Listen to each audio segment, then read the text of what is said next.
todos os dias nessa série. Vocês de Florânia, muito obrigada mesmo. E que bom que vocês gostaram da série e deram esse retorno. A gente conta com vocês sempre. Obrigada, viu? Professor Lauro.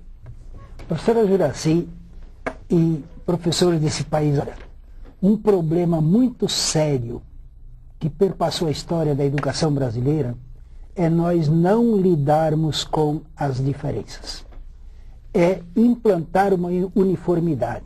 Vejam, nenhum jardineiro espera que as rosas estejam todas iguais num determinado dia.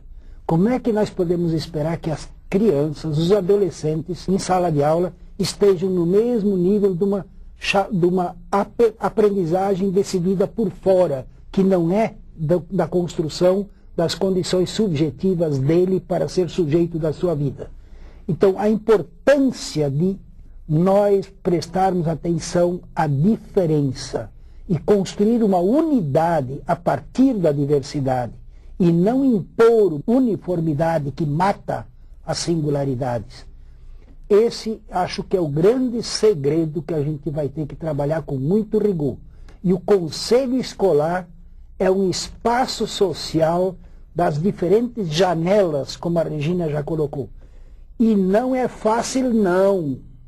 Nós não vamos trabalhar na falsa harmonia. A maior harmonia é a paz imposta pela morte, que é a harmonia do cemitério, onde não há nenhum conflito. Agora, a gente falava, inclusive, no intervalo, né? Eu comentava com o senhor que eu tenho a sensação, eu estou aqui no programa há alguns anos, eu tenho a sensação, e essa sensação pode estar errada, de que a educação tem um certo receio do conflito, de opiniões divergentes, de pessoas que pensam diferentes, de pessoas que muitas vezes vão brigar pela sua posição. E essas opiniões divergentes dentro de uma escola, muitas vezes a escola tem esse, não quero isso, não quero conflito dentro da minha escola, o conflito não faz parte de um processo educativo. Então isso talvez impediria, e o senhor pode dizer se eu estou errado, impede que esse processo avance de uma certa forma? Não tem errado e certo, mas uma coisa parece fundamental. As palavras não significam a mesma coisa para todas as pessoas. As palavras, o significado delas são fundadas nos interesses contraditórios que movem a sociedade. Por exemplo, quando nós falamos em qualidade social, nós marcamos um caráter de qualidade que não só é diferente, mas se opõe à qualidade mercadológica. A qualidade querida pela voracidade devastadora do capital é antissocial e anti-humana, porque transforma as pessoas em recursos para serem usados para a acumulação do capital. E esses conflitos têm que ser trabalhados. Os desafios não podem ser empurrados para baixo do tapete.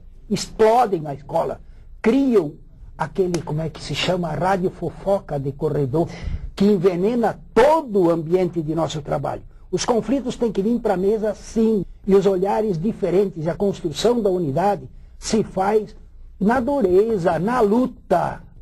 E não há pôr panos quentes ou passar a mão na cabecinha, não. Ou a gente trabalha os conflitos, enfrenta o desafio e constrói o futuro para superar as contradições da sociedade que estão dentro de cada um de nós, dentro da escola, dentro do ato pedagógico, ou nós continuaremos engordando o do capital. Que tem uma face tão bonitinha, né? Ele não se mostra muitas vezes com a sua cara de mal. Pelo contrário. É verdade. Sofistica a maquiagem. É. Gutenberg de Pernambuco já aguarda. Oi, Gutenberg. Olá, Bárbara. Boa noite. Boa noite a todos os especialistas. Meu nome é Gutenberg Cavalcante. Falo do Teleposto, da Prefeitura do Recife, Secretaria de Educação, Esporte e Lazer, Diretoria de Tecnologia. Não. A pergunta é para a professora Márcia Ângela. Como vai, Márcia? Tudo bem? Eu estou aqui com uma situação da qual nos deparamos muito. Então, veja só, Márcia, como as ações governamentais têm apoiado no processo de construção de uma escola de maior qualidade, validando holisticamente o aluno.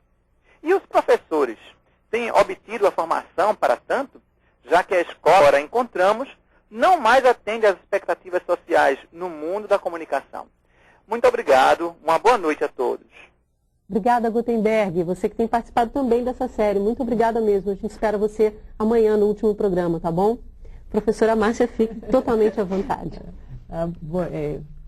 Boa noite, né, Gutenberg.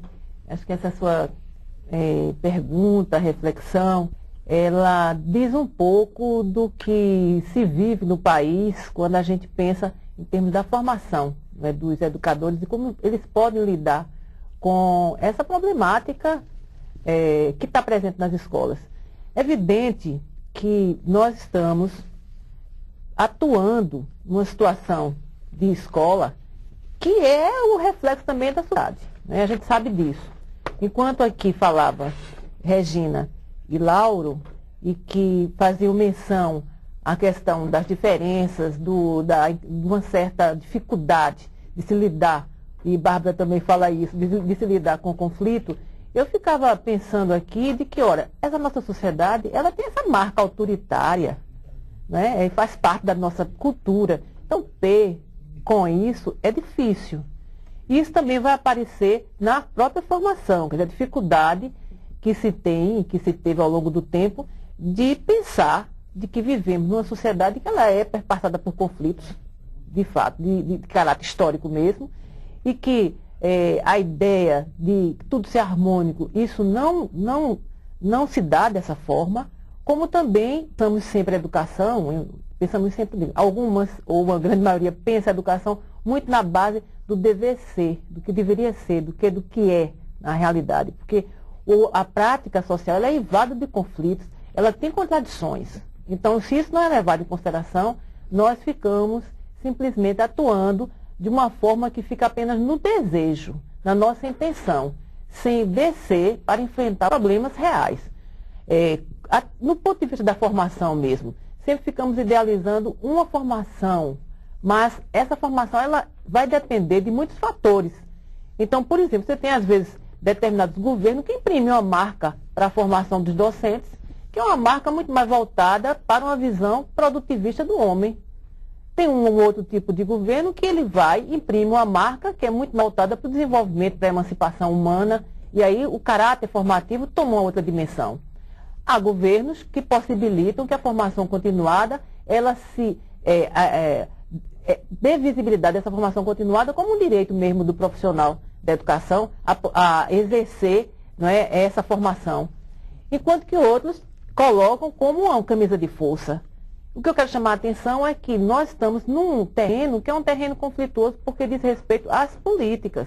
Quer dizer, tanto as políticas educacionais mais amplas, como as políticas de formação, como as políticas curriculares. E algumas vezes até partidárias, né? Que também estão entrando nesse jogo. O que é importante, e aí seria um aspecto que eu ressaltaria, é que nesses processos todos, seja no que diz respeito à formação, seja no que diz respeito à atuação dos conselhos, seja no que diz respeito à gestão, é preciso que tudo seja visto e que as ações se deem no coletivo, de forma organizada. Eu tenho uma pergunta aqui da Alzirene de Souza, de Brejinho de Nazaré, em Tocantins. A Alzirene deixou essa pergunta lá no nosso site. Obrigada, viu, Alzirene, pela participação.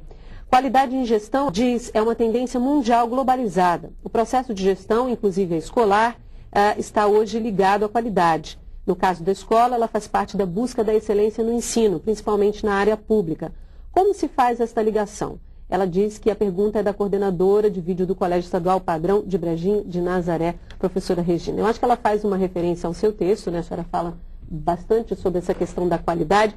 E aí, inclusive, sobre a influência desse conceito de qualidade total do capital, que é um conceito de grandes empresas multinacionais, e chega até a educação. Como é que a senhora vê essa influência e de que maneira dar um novo significado a essa influência da qualidade total, um conceito tão empresarial na educação?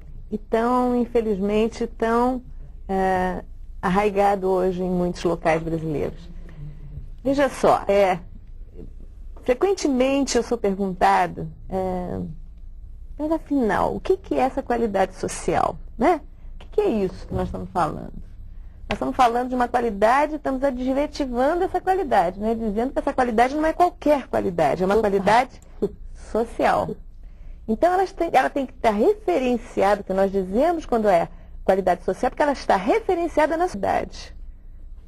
Ela está voltada para as necessidades dessa sociedade mais ampla. Quando nós dizemos isso, nós estamos dizendo em contraponto a uma outro tipo de qualidade, que é a qualidade empresarial. Aquela qualidade, qualidade total, onde ao término da produção de uma indústria, você ganha um selo, diz qualquer coisa, e a partir desse momento você tem a garantia de que aquele sabonete ou aquele carro tem qualidade, porque ele se amolda ao que eu previ para ele. Muito bem. O que nós dizemos de qualidade social é que esses parâmetros, não podem, de maneira alguma, estar na escola, porque nós estamos lidando, o Lauro disse poeticamente, com crianças e adolescentes como rosas. Nós estamos lidando com gente, mais do que rosas, mas é uma imagem bonita.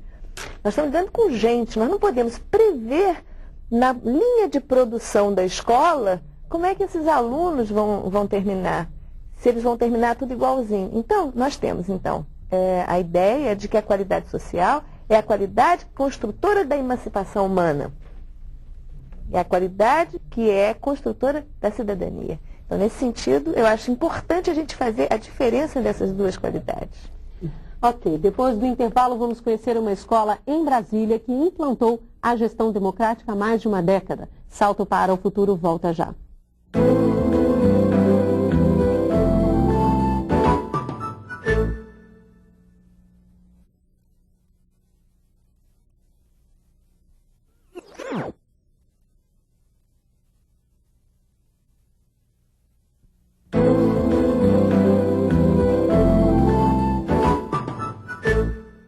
Na Escola Classe 304 Norte, em Brasília, o Conselho Escolar é um dos instrumentos que possibilitam uma gestão democrática. Todas as decisões importantes são compartilhadas entre os vários segmentos que representam a comunidade escolar. Veja na reportagem. Há 10 anos é assim. Assuntos relacionados à Escola Classe 304 Norte, em Brasília, são tratados em conjunto. Esta é uma reunião do Conselho Escolar, formado por representantes de todos os segmentos que fazem parte da instituição. Os pais votam em pais, elegem os representantes. Os professores elegem os seus representantes, os servidores os seus representantes. E aí esses representantes eleitos fazem parte, então, do conselho. Na primeira reunião do conselho, a gente elege o presidente. Atualmente, a presidente do Conselho Escolar é representante dos pais. No colegiado, não existe restrição de assuntos. O que vale é a opinião de todos. Então, desde uma faixa colocada na porta da escola, a toda uma atividade que se faz aqui dentro, existe realmente uma participação dos pais. Vamos discutir os livros didáticos adotados por essa escola. Por que essa escola escolheu? Tranquilo. Vamos discutir o que fazer com o dinheiro do governo federal. Passa pela discussão no conselho. Dependendo do assunto, no que diz respeito à área pedagógica, os pais falam, não, a palavra final então fica com os professores. Vocês façam um estudo e nos apresentem aqui quais são as alternativas para solucionar esse problema. No que diz respeito ao que é melhor para a criança, eles dizem, não, então isso nós vamos remeter a uma plenária de crianças para que elas digam qual seria a melhor saída. Na Escola Classe 304 Norte, os alunos cursam os primeiros ciclos do ensino fundamental. Por serem ainda muito pequenos, são representados no conselho por seus familiares. Mesmo assim, não deixam de ter participação e voz ativa. O Conselho de Classe Participativo é outro instrumento usado na escola a favor da democracia. Aqui, os alunos avaliam a escola, a professora, como também discutem o desempenho deles em sala de aula. Em que momentos você já expressou sua opinião? No conselho de classe. Como é que foi? Foi bom porque a gente podia modificar algumas coisas que estavam acontecendo no dia a dia, com todos os alunos, o que estava errado, o comportamento de todos. E também a gente podia, assim, ver se dava para melhorar até o tratamento com os funcionários. Pô, é bacana, né? Porque assim, se você expressa suas opiniões, tudo fica melhor, né? Porque tudo fica mais fácil de resolver. A gente percebe o entusiasmo, o compromisso e o excelente retorno de resultado mesmo, né? Que a escola tem que alcançar, que a criança lendo, escrevendo, essa questão formal da escola. E a gente então pega isso aliado ao prazer de estar aprendendo.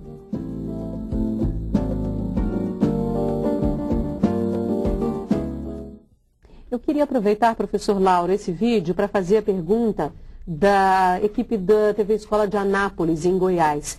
Eles dizem que o Conselho Escolar, como órgão consultivo, deliberativo e de mobilização mais importante do processo de gestão democrática, não deve figurar-se como instrumento de controle externo, mas como um parceiro de todas as atividades que se desenvolvem no interior da escola. Faz uma referência, então, ao texto que consta do boletim. Dizem também que o Conselho Escolar deve estar ligado também às práticas educativas, ao processo ensino-aprendizagem. Então, eles perguntam, querem saber se, na realidade, esses conselhos, o Conselho Escolar, se envolve de fato com o ensino-aprendizagem pelo país afora. Eu diria que é um movimento nesta direção. Há um movimento na direção de um assumir corresponsável.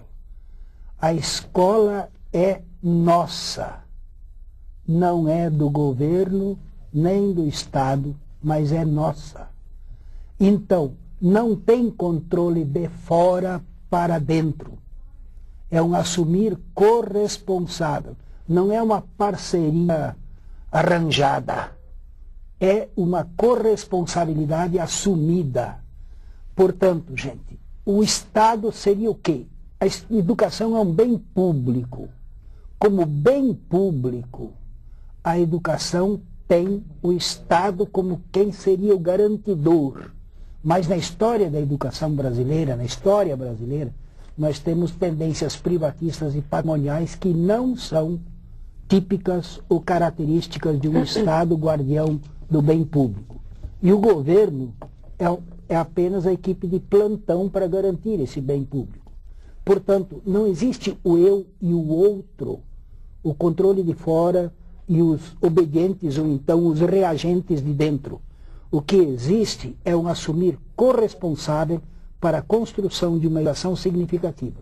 Eu diria que pelo país afora, sim, existe um movimento teórico, prático, nesta direção, apesar de todas as resistências. E vale ressaltar a resistência básica da estrutura da sociedade capitalista que é contra a formação de gente, porque só precisa das pessoas como recurso.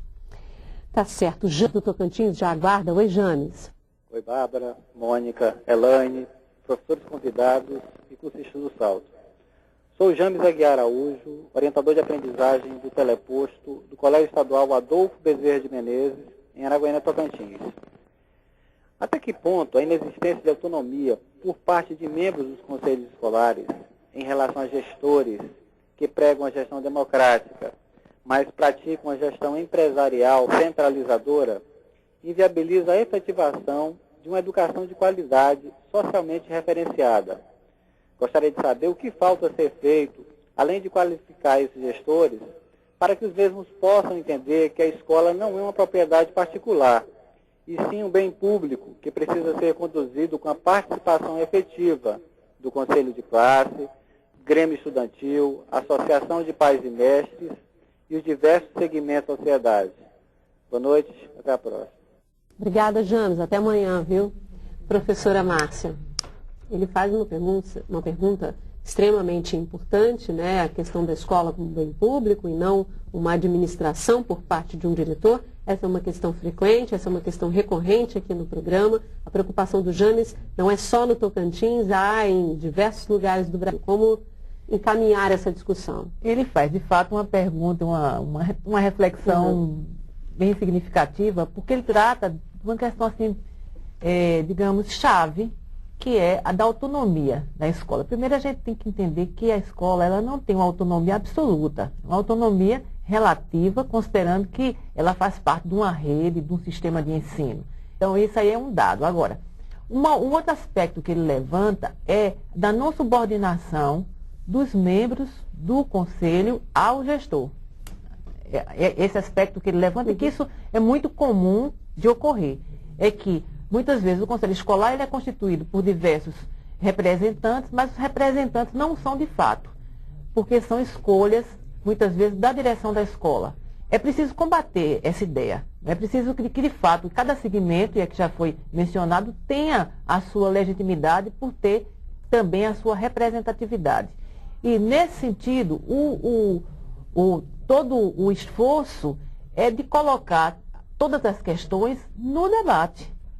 Quer dizer, os problemas no debate. E também considerar de que não é a questão democrática apenas que é relevante para o conselho escolar, mas sim o substantivo, que é garantir as condições o conselho escolar enquanto um elemento que pode auxiliar a que a escola ela cumpra a sua função social. Essa que é a questão fundamental, porque também não pode se perder apenas na visão do exercício democrático. O exercício democrático para quê? É um exercício democrático, no caso, para garantir que a escola faça o que ela é o único espaço que vai fazê-lo. Ela não é um espaço que pode ser o espaço da comunicação via os diversos órgãos, não é o espaço da igreja. Ela tem a sua função precípua de garantir, de fato, essa construção do conhecimento. Então, é nesse sentido, há de se resguardar a possibilidade de que os representantes no conselho escolar sejam pessoas que representem os seus diversos segmentos. A Maria Olinda, do Mato Grosso, já aguarda a gente. Olá. Olá, boa noite. Professora Maria Olinda, do município de Poconé. Em nome de Maria Angélica, acadêmica do curso de Pedagogia da Universidade Federal de Viçosa, cumprimento a todos do programa. Essa semana nós estamos até participando bastante. Nós estamos em plena construção do nosso Plano Municipal de Educação. Então o programa veio a calhar com a gente e os textos são riquíssimos para a elaboração desse plano. Na educação de qualidade social, sabemos que o Conselho Escolar tem muitos poderes. Não seria viável um curso para capacitar os conselheiros eleitos pela comunidade escolar, porque sabemos que nesse conselho tem todos os segmentos, para eles poderem ter saber a real responsabilidade dentro desse conselho. Obrigado, boa noite. Obrigada, Maria Olinda. Você tem toda a razão, vocês participaram aí ativamente dessa semana, viu? A gente conta com você no último programa, que é amanhã. Obrigada mesmo. Professora Regina. Então, Maria Olinda, você coloca a questão fundamental, né? Quer dizer, como é que a gente pode, num Brasil continental como o nosso, discutir a questão do conselho escolar? Então, a primeira coisa que eu penso é que nós não temos e nem devemos procurar modelos, e nem devemos procurar manuais, porque manuais e modelos servem para os aparelhos eletroeletrônicos. O funcionamento de uma escola é a própria escola que vai encontrar seus caminhos, mas existe uma possibilidade, eu acho que concreta e real, que é um programa do Ministério da Educação, do qual fazemos parte também, que se chama Programa Nacional de Fortalecimento dos Conselhos Escolares. Esse programa, ele iniciou, a ideia era viabilizar um material instrucional para que os conselheiros pudessem discutir entre si e construírem a sua agenda de trabalho, a partir de algumas reflexões. Então, esse material é um material que eu julgo, desculpe a não vou entrar na falsa modéstia, porque, na verdade, é um material de muito boa qualidade e que nós fizemos 8 encontros nacionais no Brasil. Você pode acessar a página do Ministério da Educação e baixar todo esse material. O professor Genuíno até mostrou aqui alguns exemplares desse material. A gente está na reta final do programa, professora Regina. Desculpa interrompê-la, mas aqui a gente já precisa das suas considerações finais do que debatemos hoje aqui, o que discutimos no programa de hoje. Deixar claro e deixar ratificada a minha posição de que eu compreendo e entendo a importância do conselho escolar na construção de uma escola de qualidade. Efetivamente, não é apenas o conselho escolar, mas o conselho escolar ele pode ser o fio condutor das discussões da própria escola. Acredito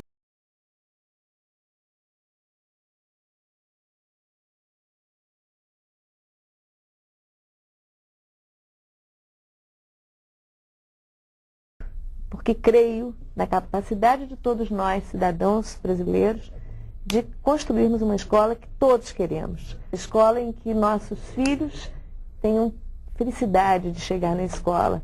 Aquela escola que construa cidadãos que efetivamente modifiquem essa realidade que existe aí.